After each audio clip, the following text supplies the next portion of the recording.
Hasan putranya Ali bin Abi Thalib itu nggak ikut terlibat, tidak membela bapaknya, tidak membela bapak. Hasan bin Ali radhiyallahu anhu mengikuti gayanya Luqman bin Abduh, yang sekarang gayanya Luqman bin Abduh. Maka mereka yang mungkin menyudutkan Muawiyah radhiyallahu anhu, atau yang menyudutkan Aisyah radhiyallahu anha, atau juga yang menyudutkan Ali bin Abi Thalib. Karena dalam hal ini kan ada 4 kelompok ya. 1, menyalahkan Ali. 2, menyalahkan kelompok lawannya Ali.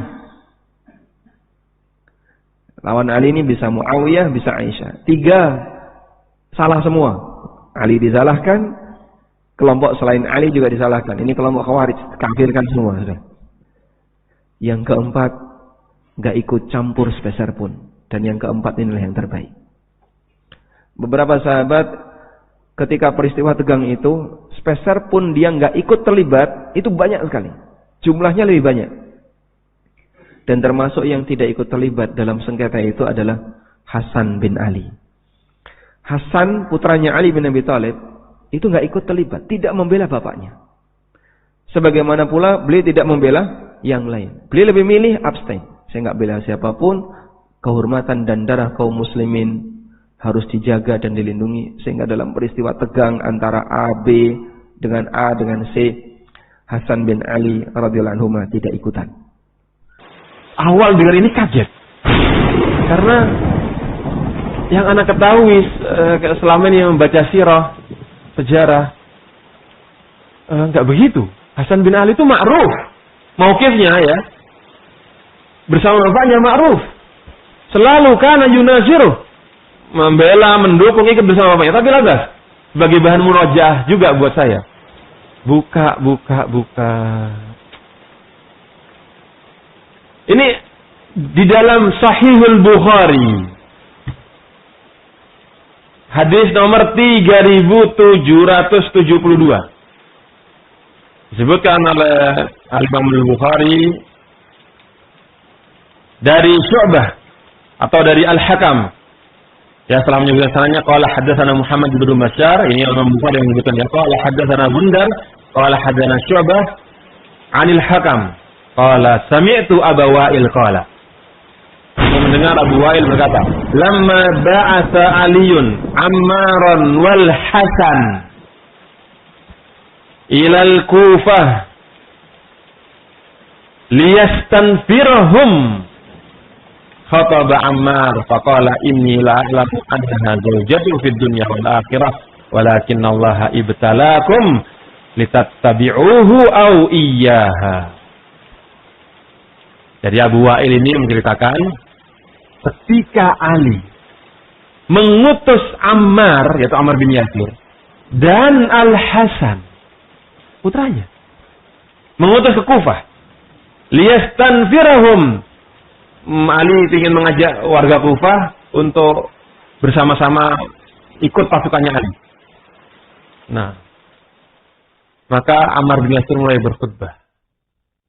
Dan riwayat yang lain disebutkan Al-Hasan sudah di atas mimbar, Ammar bin Yasir di bawahnya. Al-Hafidz menyebutkan karena Al-Hasan itu pemimpin utusan itu.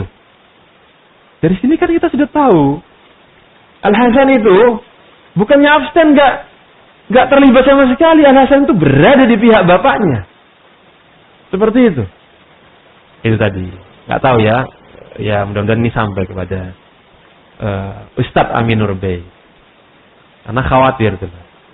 Kok bisanya ngomong Al-Hasan bin Ali itu nggak ikut terlibat sama sekali. Nggak ikut terlibat sama sekali, berarti sudah betul-betul nggak terlibat. Dan ini memang betul disebutkan banyak sahabat. Tapi terus kemudian ngomong termasuk Al-Hasan bin Ali. Salah nih. Enggak terlibat sama sekali, salah. Salah satu kawan. Beliau alumni Yaman. Datang dari Yaman dan berdakwah di Indonesia. Beliau ikut kelompok yang suka tahdzir itu. Ngikuti gayanya Luqman bin Abduh yang dari Jember, yang sekarang sudah ditinggalkan banyak orang.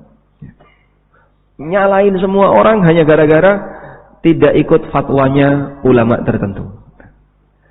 Dan mereka sama manhajnya dengan kita. Cuman tadi beda ulama, beda semuanya. Kesamaan kita itu banyak sekali. Qurannya sama, hadisnya sama kan ya? Bedanya cuma apa? Beda ulamanya. Yang ini ngikuti fatwanya Syekh Robi, ini tidak ngikuti fatwanya Syekh Robi, itu saja. Yang ngikuti ulamanya fatwanya Syekh Robi ada di sini ya. Subhanallah. Maaf ya. Kalau dalam bermasalah seperti itu, ya dusta dia. Jadi ceritanya orang-orang dalam ngambil fatwa yang ini dan itu, kemudian dikatakan, oh langsung ditahdir yang lainnya. Oh berarti yang nggak sependapat dengan ulamanya, nggak ada itu. Tapi dalam masalah apa sih? Nah, kan gitu. Sudah ada isyarat dari si Amin Nuruddin yang suka tahdir.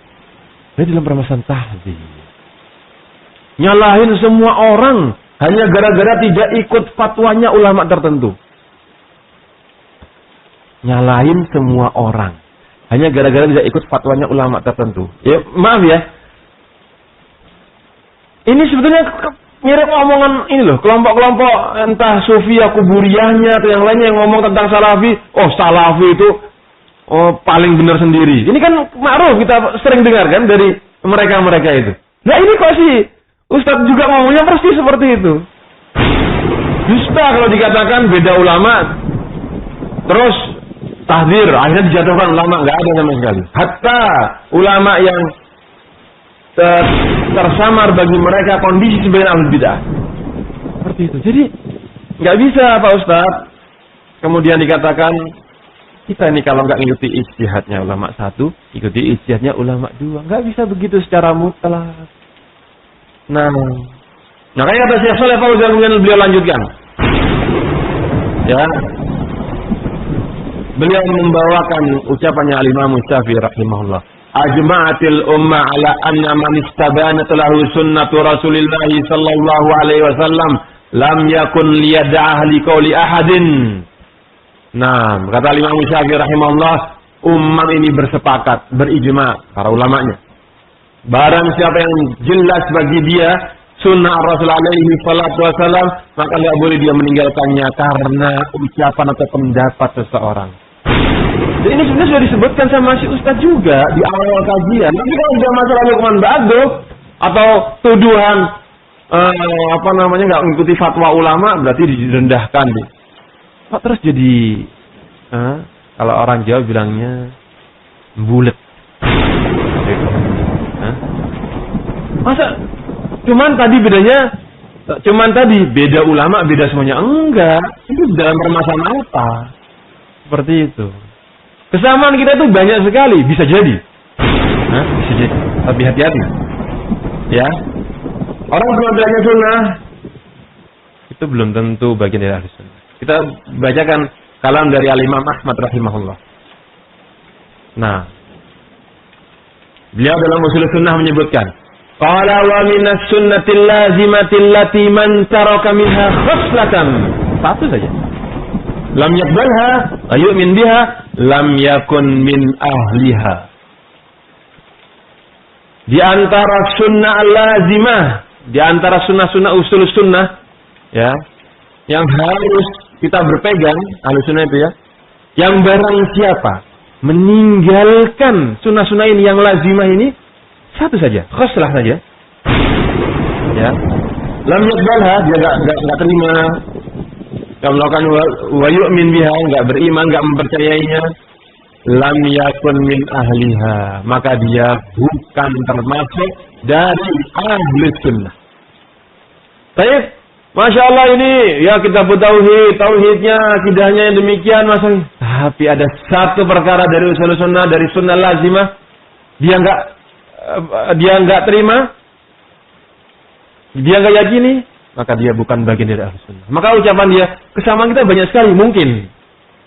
Nah, tapi belum tentu kita sama manhajnya. Anda meninggalkan satu usul sunnah saja, maka Anda bukan bagian dari ahli sunnah. Kalau Anda meninggalkan satu saja, khaslah, kata Imam Ahmad satu saja. Jadi sunnah itu kan banyak, usul sunnah itu. Sunnah lazim itu kan banyak. Ada satu nggak diyakini, maka dia bukan bagian dari ahli sunnah. Tolong dong jelaskan ke saya yang membuat saya itu yakin kalau amalmu itu punya dalil. Nek dua dalil aku tak melu. Saya 100% akan ikut kamu dan nanti akan saya sampaikan ke jamaah saya, ini amalan yang berdalil. Mudah-mudahan sekarang ini sampai kepada dianya ini, ya mudah-mudahan rujuk, ya meninggalkan ke kelompoknya dan yang lainnya.